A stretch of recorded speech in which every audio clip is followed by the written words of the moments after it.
आज के वीडियो की शुरुआत हम एक ट्वीट के साथ करते हैं। ये ट्वीट जो है प्राइम मिनिस्टर नरेंद्र मोदी ने रिसेंटली पोस्ट किया है।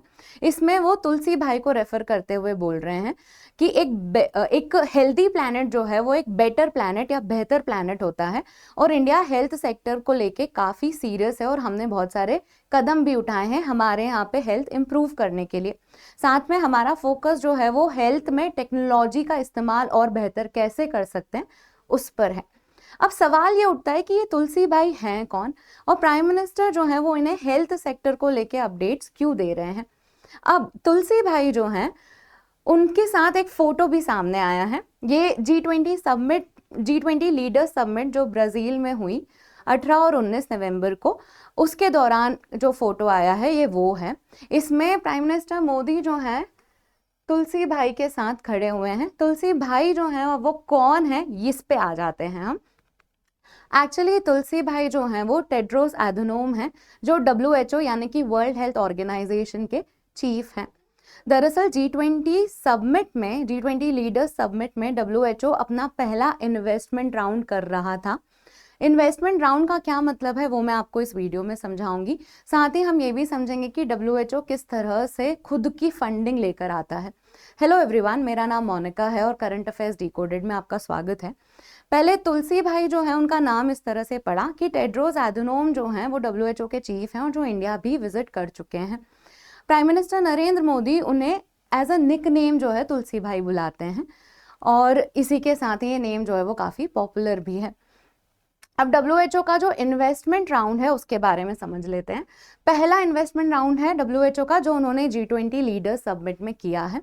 किसके लिए फंड उठा रहा है WHO? जिन लोगों को नहीं पता है उन्हें बता दूं कि वर्ल्ड हेल्थ ऑर्गेनाइजेशन जो है वो पूरी दुनिया की हेल्थ बेटर करने का जिम्मेदारी लिए हुए है और कैसे लोगों की क्वालिटी ऑफ लाइफ या फिर जीने का तरीका और बेहतर किया जाता है उस एजेंडा पर है।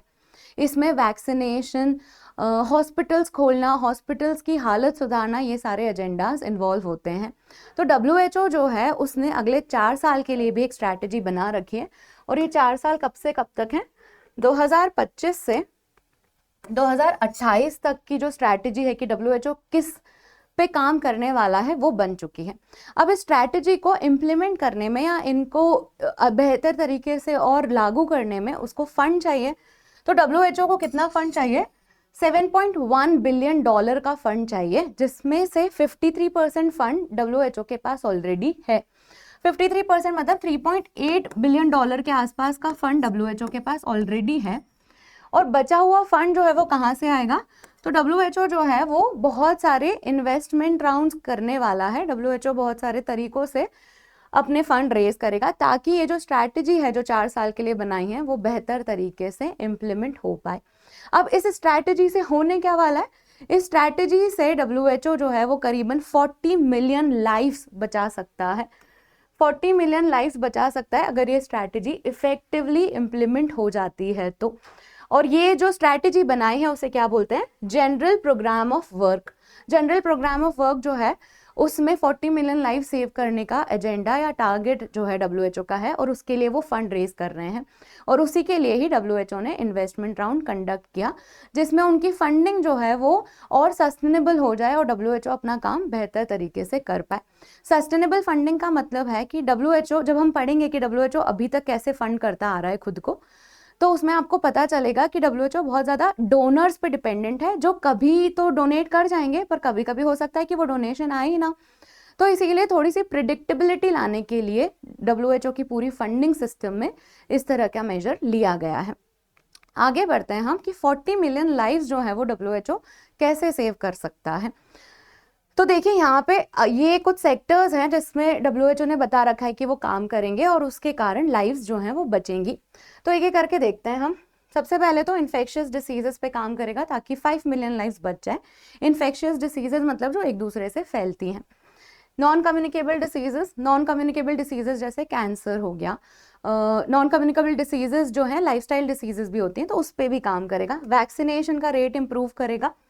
मैटरनल एंड चाइल्ड हेल्थ पे भी काम करेगा। हॉस्पिटल्स की क्वालिटी इंप्रूव करना, इंस्टीट्यूशनल डिलीवरी या फिर हॉस्पिटल में डिलीवरी प्रमोट करना, इन सब चीज़ों पे काम होगा। हेल्थ इमरजेंसी जैसे कोविड 19 पेंडेमिक वगैरह पे भी काम करेगा WHO। क्लाइमेट चेंज को लेके जो डेथ्स होती है, क्लाइमेट चेंज को लेके डेथ मतलब एक्सट्रीम वेदर आ गया, बहुत धूप हो गई, हीट वेव से लोग मर गए, तो वो सारी इवेंट्स को लेके भी WHO काम करेगा। और रिस्क फैक्टर इसमें आ जाता है अल्कोहल कंजम्पशन, टोबैको, इन सब के कारण जो जाने जाती है उस पर भी काम करने वाला है। तो ये सारे सेक्टर्स हैं, अगर आप इसका टोटल करते हैं तो कुछ 42 मिलियन के आसपास आता है। तो 40 मिलियन से ज़्यादा लाइफ सेव करने की स्ट्रैटेजी जो है वो WHO ने बना रखी है। अब आगे बढ़ रहे हैं हम जान लेते हैं कि WHO फंड कैसे करता है खुद को। तो 2 तरीके हैं WHO को फंडिंग मिलने के या फाइनेंसेस इंश्योर करने के। सबसे पहला तरीका जो है वो असेस्ड कंट्रीब्यूशन है और दूसरा तरीका जो है वो वॉलेंटरी कंट्रीब्यूशन है। असेस्ड कंट्रीब्यूशन का मतलब है कि WHO की जो मेंबर कंट्रीज हैं उनको अपनी मेंबरशिप बनाए रखने के लिए इतने पैसे तो देने ही पड़ेंगे। WHO के पास एट द मोमेंट 194 मेंबर्स हैं। WHO जो है वो 1948 में बना है और 194 मेंबर्स अभी हैं WHO के पास। ये 194 मेंबर्स अपनी मेंबरशिप जो है उसकी फीस देते हैं जो असेस्ड कंट्रीब्यूशन में आता है। वॉलेंट्री कंट्रीब्यूशन जो अपनी इच्छा से देना चाहते हैं वो वॉलेंट्री कंट्रीब्यूशन में आता है। अब आप समझ लीजिए कि WHO की फंडिंग का 1/4 पार्ट ही सिर्फ असेस्ड कंट्रीब्यूशन में आता है, बाकी 3/4 कंट्रीब्यूशन WHO कहाँ से उठाता है? वॉलेंट्री कंट्रीब्यूशन से। तो जब डोनर्स आएंगे उनकी इच्छा होगी तो ये कंट्रीब्यूशन आएगा, नहीं तो नहीं आएगा। तो इस वजह से यहाँ पे अनप्रेडिक्टेबिलिटी रहती है फंडिंग की, उससे इंश्योर करने के लिए WHO ने इन्वेस्टमेंट राउंड किया है। तो प्रिडिक्टेबल और सस्टेनेबल फंडिंग के लिए WHO ने ये वाला स्टेप लिया। अब हम अनअकैडमी से रिलेटेड एक इन्फॉर्मेशन देख लेते हैं। अनअकैडमी का स्कॉलरशिप टेस्ट जो है वो 24 नवंबर को हो रहा है। ये टेस्ट आप 2 शिफ्ट में दे सकते हैं, 11 बजे और 5 बजे, और इस टेस्ट में आप 90% तक स्कॉलरशिप ले सकते हैं। तो आप इसमें रजिस्टर करिए और आप स्कॉलरशिप लीजिए। साथ ही हमारी बैचेस हैं लिबर्टी, आरंभ और शिखर बैच। लिबर्टी में इंग्लिश में पढ़ाया जाता है, आरंभ में इंग्लिश में पढ़ाया जाता है और शिखर में हिंदी में पढ़ाया जाता है। ये तीनों बैचेस UPSC की तैयारी कराती हैं। आप इसमें एनरोल करने के लिए मेरा कोड इस्तेमाल कर सकते हैं विच इज़ MM05। इसे इस्तेमाल कर सकते हैं आप इन तीनों में से कोई भी बैच में खुद को एनरोल करने के लिए। तो अगर आपको इन्फॉर्मेशन पसंद आई है तो हमें कमेंट सेक्शन में बताइए और चैनल को लाइक शेयर सब्सक्राइब कीजिए। धन्यवाद।